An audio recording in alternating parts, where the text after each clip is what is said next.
Good morning வீதி விழா நேயர்கள். நடுவில் ஒரு சில தடங்கல்கள்னால இந்த ப்ரோக்ராமை கண்டினியூ பண்ண முடியல. இப்போ மீண்டும் இதை தொடரலாம் அப்படின்னு ஒரு எண்ணம். இதில் நிறைய விஷயங்கள் நம்ம டிஸ்கஸ் பண்ணலாம் அப்படிங்கிற ஒரு எண்ணம் தான். இதில் நிறைய விஷயங்கள் ஜோதிட சம்பந்தமாக இருக்கும். ஒரு காமன் மேனுக்கு இல்லை ஒரு காமன் பர்சனுக்கு என்னென்ன விஷயங்கள் தெரியாமல் இருக்கலாம், அதில் ஒரு சில சந்தேகங்கள் இருக்கலாம். ஸோ இந்த மாதிரி விஷயங்களை டிஸ்கஸ் பண்ணலாம் அப்படின்னு ஒரு முயற்சி. இதில் ஒரு சில கேள்விகள், அந்த கேள்விகளுக்கு உண்டான பதில்கள்.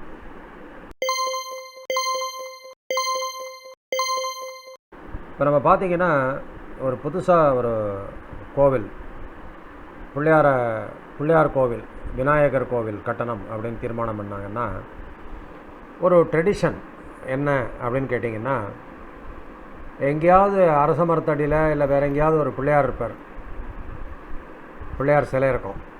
அதை திருடி கொண்டு வந்து கோவிலில் வச்சு கும்பாபிஷேகம் பண்ணுவாங்க, பிரதிஷ்டை பண்ணுவாங்க. இது ஒரு ட்ரெடிஷ்னலாக இருக்குது. கேட்டால் பிள்ளையாரை திருடித்தான் கொண்டு வரணும் அப்படின்னு சொல்லுவாங்க. இது கரெக்டாக இல்லை தப்பா அப்படின்னு ஒரு கேள்வி நிறைய பேருக்கு இருக்கலாம். ஆனால் நம்ம ஒரு கோணத்தில் இதை பார்க்கலாம்.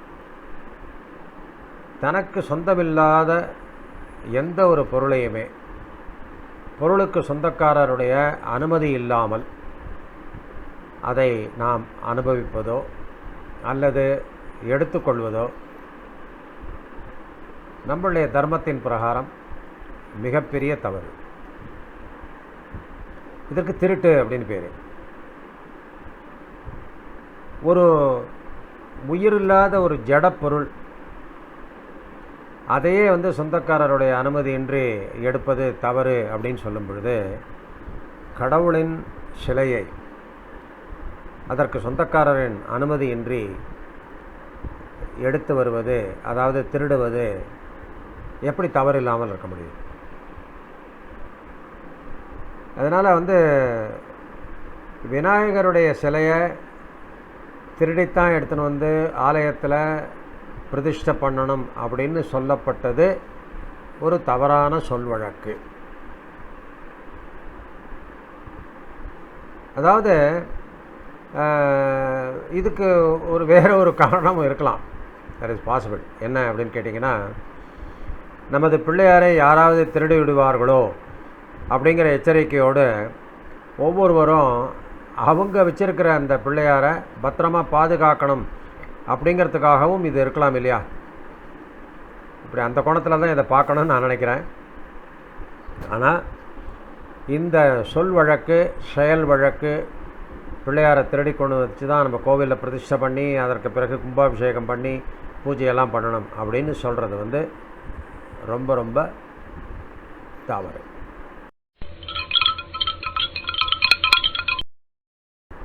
ஒரு விநாயகர் கோவிலுக்கு போனோம் அப்படின்னா நம்ம பெரியவர்கள் நமக்கு எப்படி அவரை வணங்கணும்னு சொல்லி கொடுத்துருக்காங்க. சூரத்தேங்காய் உடைக்கிறது, நெத்தியில் குட்டிக்கிறது,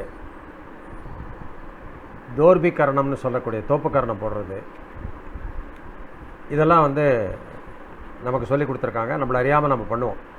ஆனால் சில பேர் அந்த தோர்பிகரணம்ங்கிறத அப்படி சிம்பாலிக்காக பண்ணிடுவாங்க. இது என்ன லாஜிக் அப்படின்னு பார்த்தீங்கன்னா, முத்கல புராணம் அப்படின்னு ஒன்று இருக்குது. அந்த முத்கல புராணத்தில் ஒரு நிகழ்வு சொல்லப்பட்டிருக்கு. இவர் என்ன பண்ணாருன்னா, விநாயகர் ஸ்ரீ மகாவிஷ்ணுவோட சங்கு சக்கரம் இருக்கு இல்லையா, அதில் சக்கரத்தை வாயில் போட்டுக்கிட்டார். இப்போ அந்த சக்கரத்தை வெளியில் கொண்டு வரணும். இதுக்கு விஷ்ணு என்னென்னமோ வேலையெல்லாம் செஞ்சு பார்த்தார். கடைசியில் வந்து அவர் மகாவிஷ்ணு வந்து அவருடைய மாமா என்னென்னவோ வேலையெல்லாம் செஞ்சு பார்த்தார், ஒன்றும் நடக்கலை. கடைசியில் என்ன பண்ணார் அப்படின்னா, நெத்தியில் குட்டிக்கிட்டு தோர்பிக்கரணம்னு சொல்லக்கூடிய தோப்புக்கரணம் போட்டு அவரை சிரிக்க வச்சார். சிரித்த உடனே அந்த சக்கரம் கீழே விழுந்தது. அவர் எடுத்துகிட்டு மகாவிஷ்ணு தன்னுடைய வேலையை பார்க்க போயிட்டார் அப்படின்னு முத்கல புராணத்தில் ஒரு நிகழ்வு வந்து சொல்லப்படுறது. இது என்ன அப்படின்னு கேட்டிங்கன்னா, இந்த காதுகளில் ஒரு நரம்பு ஓட்டங்கள் இருக்கின்றன.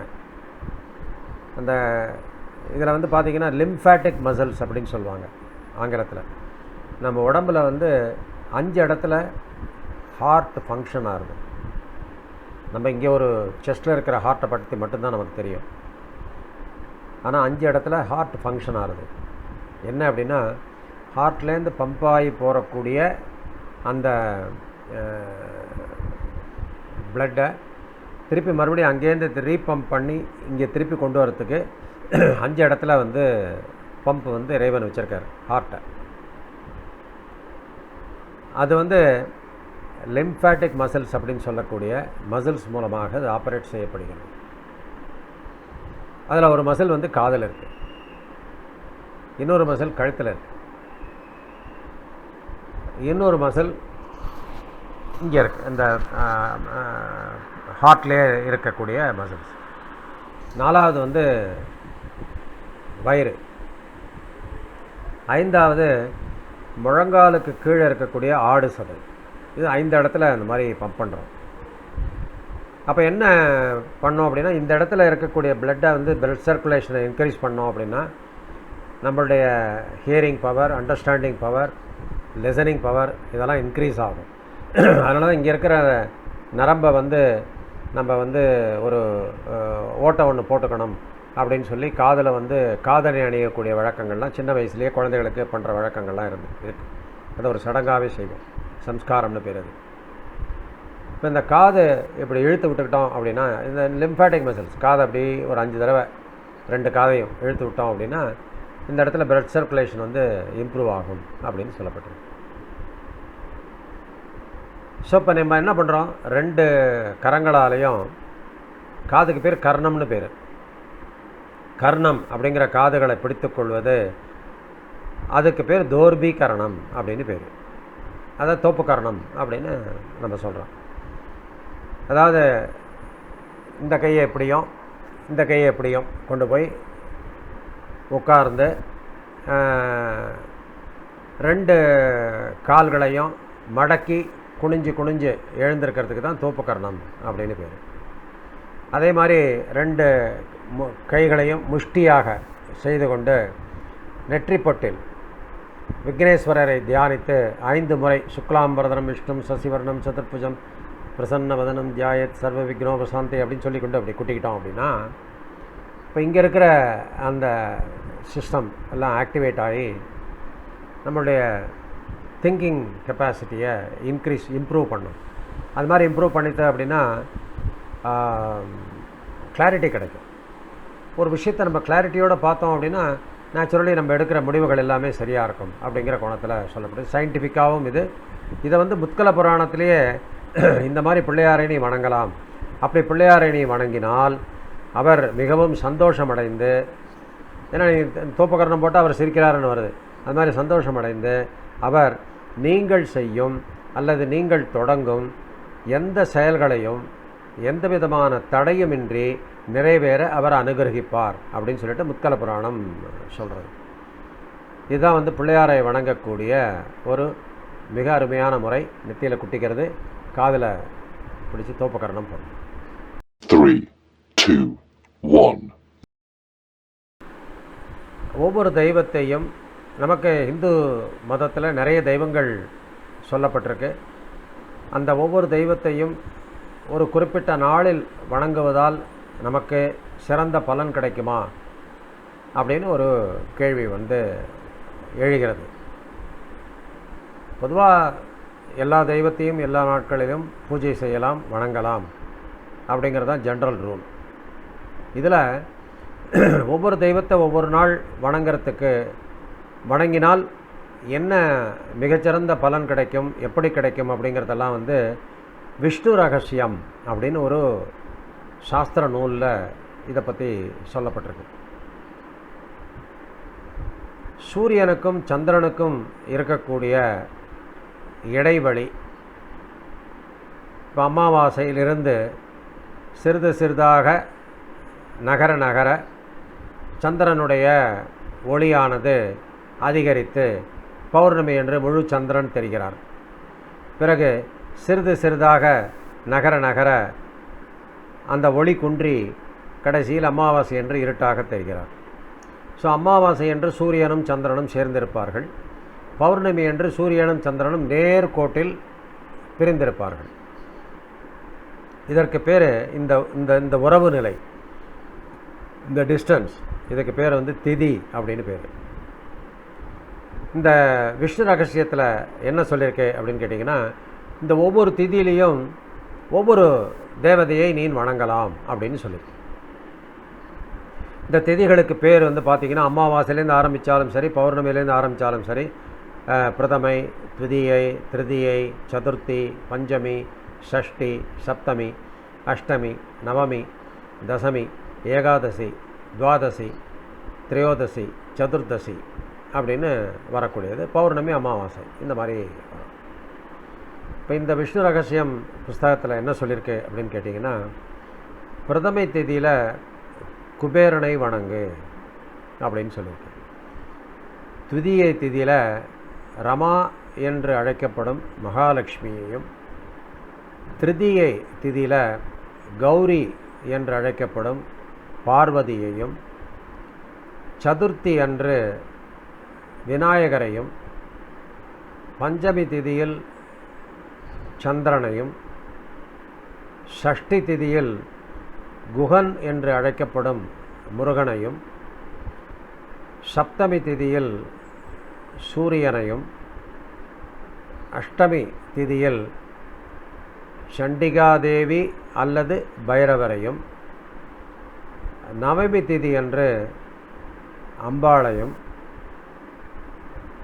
தசமி திதியில் வாசுகி என்று அழைக்கப்படும் சர்ப்பங்களையும், ஏகாதசி திதியில் சப்த ரிஷிகள், மகரிஷிகள் ஆகியவற்றையும், துவாதசி திதியில் சக்கரபாணி, சக்கரத்தை கையில் வைத்து கொண்டிருப்பவர் சக்கரபாணி என்று அழைக்கப்படும் மகாவிஷ்ணுவையும், திரையோதசி திதியில் மன்மதனையும், சதுர்த்தசி திதியன்று சிவனையும் பரமசிவனையும், பஞ்சதசி என்று சொல்லக்கூடிய பௌர்ணமி அமாவாசை நாட்களில் பிரம்மதேவர், பௌர்ணமி அன்று மெயினாக சத்யநாராயணர், இவர்களை வணங்கினால் மிக நல்ல பலன்கள் கிடைக்கும். இது எப்படி வணங்கணும் அப்படின்னா, அதுக்கு ஒவ்வொரு நாளைக்கும் எப்படி வணங்க வேண்டும் அப்படின்னு ஒரு உபவாச முறைகளெல்லாம் சொல்லப்பட்டிருக்கு. அந்த உபவாசம் இருந்து நம்ம வணங்கணும். உபவாசம் அப்படின்னா வந்து கம்ப்ளீட்டாக எம்டி ஸ்டமக்காக இருக்கணுங்கிற அவசியமெல்லாம் கிடையாது. பால், பழம், உப்பில்லாத பொருள்கள், பண்டங்கள் போன்றவற்றை அருந்தி நாம் விரதம் இருந்து பிறகு அந்தந்த தேவதையை வணங்கினால் அதன் மூலம் நமக்கு நிறைய பலன்கள் கிடைக்கும் என்று சொல்லப்பட்டிருக்கு. பட் காமன் மெத்தட் என்னென்னா, எல்லா தெய்வத்தையும் எல்லா நாட்களிலும் வணங்கலாம் அப்படின்னு சொல்லப்பட்டிருக்கு. இப்போ நம்ம இன்னொரு கேள்வியை பார்க்கலாம். கோவில்களில் இறை உருவங்கள் சிலையாக, விக்கிரகமாக வைக்கப்பட்டிருக்கிறது. நம்ம வீட்டிலையும் பூஜைக்கு உகந்த விக்கிரகங்கள் வைத்து நாம் பூஜை செய்கிறோம். நம்முடைய இந்து தர்மத்தின் பிரகாரம் இந்த இறை உருவங்களை வணங்குவதற்கு நமக்கு ஒரு சில முறைகள் சொல்லிக் கொடுக்கப்பட்டிருக்கின்றன. அதாவது அபிஷேகம், அர்ச்சனை போன்ற விஷயங்கள் சொல்லப்பட்டிருக்கின்றன. இது எல்லாத்துக்குமே பஞ்சபூத தத்துவத்தோடு மிக நெருங்கிய தொடர்புண்டு. நம்ம என்ன பண்ணுறோம்? இறைவனுக்கு முதல்ல அபிஷேகம் பண்ணுறோம். அதற்கு பிறகு இறைவனுக்கு ஆடை அணிவித்து அலங்காரம் செய்கிறோம். மாலைகள், புஷ்பங்களால் அலங்காரம் செய்கிறோம். அதற்கு பிறகு இறைவனுக்கு வாசனையுடன் கூடிய சாம்பிராணி தூபம் காண்பிக்கிறோம். அதற்கு பிறகு இறைவனுக்கு, இறை உருவத்திற்கு நைவேத்தியம் என்று சொல்லக்கூடிய நாம் தயாரித்த சுத்தமான உணவை கொடுக்குறோம். அதற்கு பிறகு தீபாராதனை என்கிற பெயரில் முதலில் ஒரு தீபத்தையும் பிறகு கற்பூரத்தையும் நாம் இறைவனுக்கு காட்டி அந்த ஒளியில் இறைவனது அழகை ரசித்து நாம் வணங்குகிறோம். இதில் பார்த்தீங்க அப்படின்னா இந்த கற்பூரம், தீபம் இதெல்லாம் அக்னி தத்துவத்தோடு சேர்ந்தது. இந்த அபிஷேகம் என்பது நீர் தத்துவத்தோடு சேர்ந்தது. இந்த சாம்பிராணி காண்பிக்கிறோம் அல்லவா, தூபம், அது வாயு தத்துவத்தோடு இணைந்தது. அதற்கு பிறகு நாம் என்ன செய்கிறோம்? மாலை அணிவிக்கிறோம், ஆடை அணிவிக்கிறோம். இதை எல்லாமே பூமியிலிருந்து கிடைக்கக்கூடிய பொருள்கள் இல்லவா? அந்த பூமியிலிருந்து கிடைக்கக்கூடிய பொருள்கள் என்பதால் அங்கு பூமி தத்துவம் வெளிப்படுகிறது. உணவை நாம் நைவேத்தியமாக கொடுக்கிறோம், அது ஆகாய தத்துவத்தோடு இணைந்தது. இப்படி பஞ்சபூத தத்துவங்களோடு இணைந்த பூஜை முறையைத்தான் நமக்கு கொடுத்துருக்கிறார்கள். இதுலேயும் ரொம்ப விசேஷம் என்ன அப்படின்னு கேட்டிங்கன்னா அபிஷேகம். அதனால தான் ஒரு கோவிலில் ஒரு பிரார்த்தனை இருக்குது, அந்த பிரார்த்தனையை நிறைவேற்றணும், இல்லை ஒரு இறைவனுக்கு ஒரு நன்றி சொல்லணும் அப்படின்னா அபிஷேகம் அப்படிங்கிற ஒரு முறையில் நம்ம பிரார்த்தனையை நம்ம நிறைவேற்றுகிறோம். இப்போ சிவன், விஷ்ணு, அம்பாள் போன்ற தெய்வங்களுக்கு என்னென்ன அபிஷேகமெல்லாம் பண்ணுவாங்க அப்படின்னு பார்த்தீங்கன்னா நல்லெண்ணெய், பஞ்சகவ்யம், பஞ்சாமிர்தம், பசு நெய், பசும்பால், பசுந்தயிர், தேன், கரும்புச்சாறு, பழச்சாறு, இளநீர், சந்தனம். இப்போ சிவன் என்றால் விபூதி. அதற்கு முன்னாடி என்ன பண்ணுவாங்க, ஒரு சுத்தமான அரிசி மாவு, இந்த நம்ம எண்ணெயை தடவின பிறகு அந்த எண்ணெயை எல்லாம் போகிறதுக்காக அரிசி மாவு, வாசனை திரவியங்கள் இதெல்லாம் இல்லாமல் அபிஷேகம் பண்ணுற வழக்கம் உண்டு. ஒவ்வொரு பொருளாலையும் நாம் அபிஷேகம் செய்யும் பொழுது அதற்குண்டான பலன்கள் நமக்கு சொல்லப்பட்டிருக்கிறது. அதில் ரொம்ப விசேஷம் என்ன அப்படின்னு கேட்டிங்கன்னா சப்த ரசங்கள் என்று நமக்கு கொடுக்கப்பட்டிருக்கிறது. க்ஷார, க்ஷீர, ததி, கிருத, இட்சுரச, மது, சுத்த ஜல அப்படின்னு 7 விதமான ரசங்கள் நமக்கு கொடுக்கப்பட்டிருக்கின்றன. க்ஷார அப்படின்னா உப்பு ஜலம், க்ஷீர அப்படின்னா பால், ததி அப்படின்னா தயிர், கிருத்த அப்படின்னா நெய், இட்சுரச அப்படின்னா கரும்புச்சாறு, மது அப்படின்னா தேன், சுத்த ஜலம் அப்படின்னா சுத்தமான ஜலம், நீர். இந்த க்ஷார அப்படின்னா உப்பு ஜலம்னா ஒரு உப்பை போட்டு நம்ம அபிஷேகம் பண்ணுமா? இல்லை, இளநீர். இட்சுரசம் அப்படின்னா கரும்புச்சாறு. இப்போ க்ஷார இளநீர், க்ஷீர பால், ததி தயிர், கிருத்த நெய், பசு நெய், இட்சுரச கரும்புச்சாறு, மது தேன், சுத்த ஜல சுத்த ஜலம். இவற்றாலே இறை உருவங்களுக்கு அபிஷேகம் செய்வது முறைப்படுத்தப்பட்ட ஒரு முறையாகும். அதில் ஸ்கந்த புராணத்தில் ஒரு அபிஷேகம் செய்வதற்கு எதை விட எது பெட்டர் அப்படிங்கிற மாதிரிலாம் நமக்கு கொடுத்துருக்காங்க. அந்த ஸ்காந்த புராணத்தில் முதல்ல என்ன சொல்கிறாங்க அப்படின்னு கேட்டிங்கன்னா, ஸ்கந்த புராணம் சொல்லுவோம், அது பேர் ஸ்காந்த புராணம் அப்படின்னு சொல்கிற வழக்கம் உண்டு. முதல்ல பசும்பால் அபிஷேகம் செய்வதற்கு பசும்பால் மிகச்சிறந்தது அப்படின்னு சொல்லப்பட்டிருக்கு.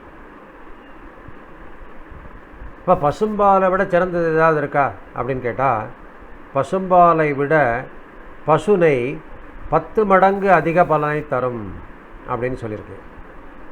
சரி, அப்போ பசுநெய்யை விட அதிக பலன் தரக்கூடியது ஏதாவது இருக்கா அப்படின்னா, பசு நெய்யை விட க்ஷௌத்ரம் அப்படின்னு சொல்லக்கூடிய தேன், மது, அது அதிக பலனை கொடுக்கும் அப்படின்னு சொல்லியிருக்கேன். சரி, அதான் அல்டிமேட்டா அப்படின்னு கேட்டால், தேனை விட அதிக பலன் கொடுக்கக்கூடியது இட்சுரசம் என்று சொல்லக்கூடிய கருப்பஞ்சாறு. அது இன்னும் அதை விட ஒரு 10 மடங்கு அதிக பலனை தரும் அப்படின்னு சொல்லப்பட்டிருக்கு. இது இந்த இந்த புராண வசனம் என்னன்னு பார்த்தீங்கன்னா, க்ஷீராத் தசகுணம் தத்னாக்கிருதேனைவ தசோத்தரம் கிருதாத் தசகுணம் ஷௌத்ரம் ஷௌத்ராட்சை